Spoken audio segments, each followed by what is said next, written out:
হাসিনা বলছিল না ঘরে ঘরে চাকরি দিব, ঘরে ঘরে বেকার দিয়েছে।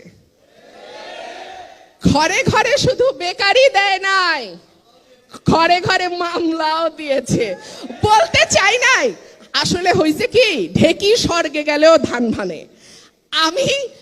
আমাকে কিন্তু 2-3 দিন আগে ওয়ার্নিং দেওয়া হয়েছে, এটা কিন্তু অরাজনৈতিক বক্তব্যের জায়গা।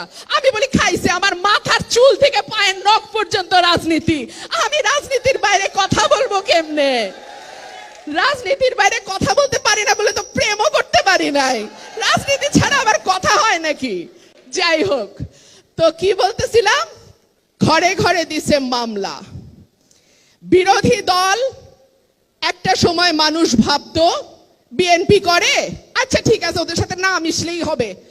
আমি দাওয়াত দিলে আত্মীয়রা আসে না, প্রমোশন আটকায় যাবে, ব্যবসা বন্ধ হয়ে যাবে, আরো কি কি কি কি জানি সমস্যা হবে, আসে না। আমি বলে আচ্ছা থাক, আমার টাকা বাঁচলো, খাওয়াইতে লাগলো না, ভালো কথা, সম্পর্ক রাখে না। একটা সময় ভাবতো বিএনপি করলে মামলা হবে, বিএনপি করলে কারাগারে যেতে হবে, বিএনপি করলে চাকরি হবে না, বিয়া করবে না মানুষ, বিএনপি করলে সম্পর্ক হবে না, বিএনপি করলে অনেক সমস্যা। এর বাইরে তো গুম, তুলে নিয়ে গিয়ে হত্যা, বিভৎসভাবে মারধর, নখ তুলে ফেলা, কি নাই বলেন তো?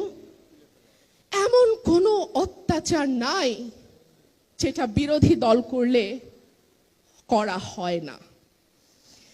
কিন্তু ওই যে বলে না, বারে বারে ঘুঘু তুমি খেয়ে যাও ধান, এইবারে ঘুঘু তোমার বধিব পরাণ। যারা রাজনীতি করেন না তারা মাইন্ড করেন না ভাই, দুটা সত্য কথা বলি। যারা মনে করছে আমি তো বিএনপির সঙ্গে মিশি না, ওরা তো এই দেশে থাকার মতোই না, বঙ্গোপসাগরে ফালাই দিতে পারলে আর একটু ভালো হইতো, তারাও এখন আর নিরাপদ না। আমার ড্রাইভার ঈদের আগে আগে আমার কাছে আসলো। আমি বললাম কি ভাই, তোমার বেতন বোনাস সব দিছি, আমার কাপড় কেনার টাকা নাই, তুমি আমার কাছে আবার কি চাও? বলে ম্যাডাম উপায় নাই, টাকা দিতে হবে। আমি এটিএম মেশিনে গেছি, মেশিনে টাকা নাই। 8,000 টাকা তুলতে গেছে ঈদের আগে, বেচারা টাকা নাই। খেয়াল করছেন, 2-3টা ব্যাংকের নাম আসছে যেখানে গ্রাহকরা গেলে 5, 10, 15,000 টাকাও তুলতে পারছে না। খেয়াল করেছেন খবরগুলো? সুতরাং বিপদ এখন আর বাউন্ডারির বাইরে নাই, বিপদ একেবারে ঘরের ভিতরে আইসা ঢুকছে। 3টা ঘটনা না বলে পারি না, ওই যে বলছি পায়ের চুল থেকে মাথার নখ পর্যন্ত রাজনীতি। 3টা ঘটনা। সেনাবাহিনীর প্রধান general Aziz, all prime ministers man, দেখেছেন সবাই? সেই সময় কিছু আত্মীয় বন্ধু ফ্রেন্ড, ফেসবুক ফ্রেন্ড আমার দেখি প্রোফাইল পিকচার চেঞ্জ করছে, I am prime ministers man. মনে আছে? আরে সারা বাংলাদেশ আজিজের সঙ্গে এক হয়ে শেখ হাসিনার লোক হয়েছিল ওই সময়, মনে নাই?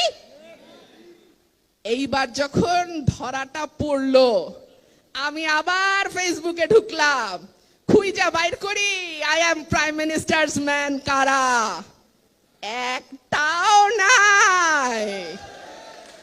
শুধু তো তাই না, আওয়ামী লীগ সুদ্ধা কইতেছে ও কি করছে আমি কি জানি, ওর বিপদ ওরটা আমি নিতে পারবো না ভাই, যার যার দুর্নীতি তার তার। তো যার যার দুর্নীতি তার তার, যখন দরকার ছিল তখন ব্যবহার করছো, আর এখন খেলা ফুরাইছে, তোমারে আর আমি চিনি